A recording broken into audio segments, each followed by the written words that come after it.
सबसे पहले तो थोड़ा एक जानकारी बड़ी विशेष है और बड़ी आकर्षित करने वाली जानकारी जो मेरे समक्ष आई थी लगभग 2-2.5 महीने पहले, वो सदन को आपके माध्यम से बताना चाहूँगा।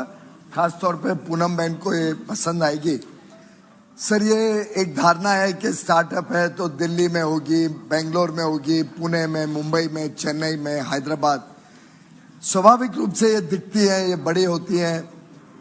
जैसे ही कोई गांव या छोटी जगह से भी स्टार्टअप बनाता है तो उसकी इच्छा रहती है कि मैं बड़े शहर में जाऊं जिससे मैं तेज गति से प्रगति कर सकूं। सर, लगभग 3 महीने पहले मुझे पाटन जाने का मौका मिला। पाटन एक दूर दराज का इलाका है, काफी वर्षों से वहां पे किसानी क्षेत्र में, खेडूतों में काम हुआ है। वहां सर एक स्टार्टअप्स के साथ इंटरेक्शन में एक युवा ने, पाटन के साथ प्रदेश का नाम भी बताओ। पाटन, बहुत सारे पाटन हैं।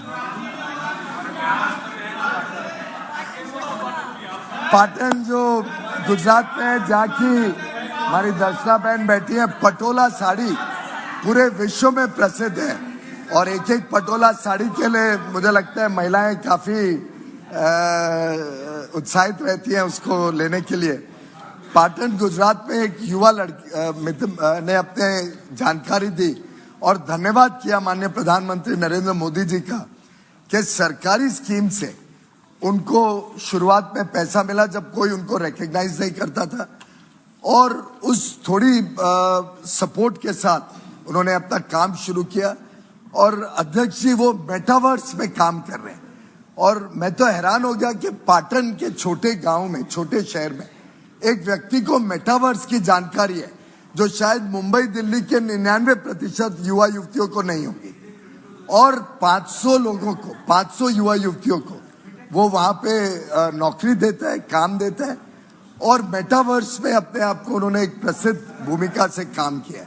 तो टियर 2, टियर 3 सिटीज में आज बहुत संभावना है और मेरा मानना है कि आगे चल के और ज्यादा गांव-गांव तक ये विषय बढ़ रहा है।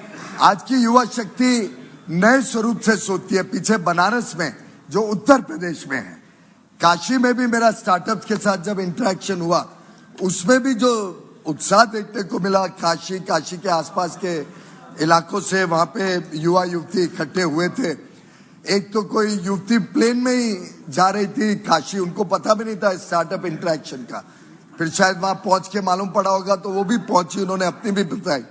तो मुझे लगता है कि हमारे देश की क्षमता बहुत छोटे शहरों तक, गांव तक पहुंच रही है। स्टार्टअप स्कीम आपने जवाब में देखा होगा मनीष जी, कितने सारे काम हुए हैं 2016 के बाद। हाँ, ये बात सही है कि आप स्टार्टअप बोल रहे थे, वैसे आप कहना चाह रहे थे यूनिकॉर्न के भारत में।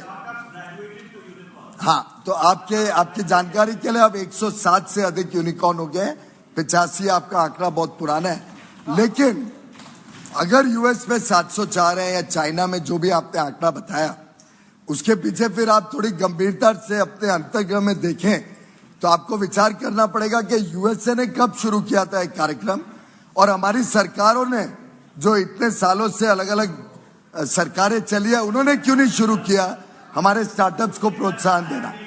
क्यों ये काम भी आपने मोदी जी के लिए छोड़ के रखा था कि मोदी जी आएंगे फिर स्टार्टअप्स की दुनिया को प्रोत्साहन देंगे और फिर जाके एक इतनी तेज गति से स्टार्टअप्स देश में तैयार होंगे और देश में प्रगति करेंगे। इन्होंने कुछ नाम भी लिए, मैं भी लंबी सूची सुना सकता हूं कैसे हमारे एक एक स्टार्टअप, कोई उड़ीसा से आता है और एक स्टार्टअप शुरू करता है और आज विश्व प्रसिद्ध हो जाता है, डिजिटलाइजेशन में बड़ा नाम कमाता है। कोई केरल से आता है और एजुकेशन के क्षेत्र में नाम कमाता है। कोई यूपी से स्टार्टअप शुरू करता है। तो मेरा मानना है देश विदेश में आज भारत के स्टार्टअप इकोसिस्टम के गुणगान गाए जा रहे हैं। हमने सबने उसका आनंद लेना चाहिए, इसमें कोई राजनीति नहीं है। हमने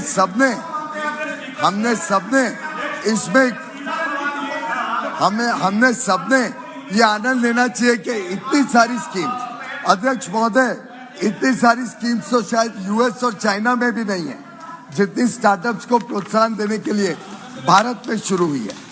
और मैं समझता हूं ईज ऑफ डूइंग बिजनेस हो, कंप्लायंस बर्डन कम करना हो, अलग अलग विषयों पे अलग अलग विषयों पे जो इतने सारे काम हुए, स्वाभाविक रूप से जो मनीष जी की चिंता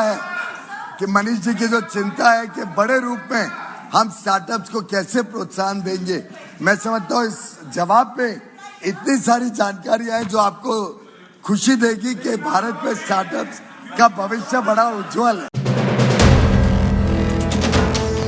वीडियो पसंद आया तो हमें लाइक, कमेंट, शेयर और सब्सक्राइब जरूर करें।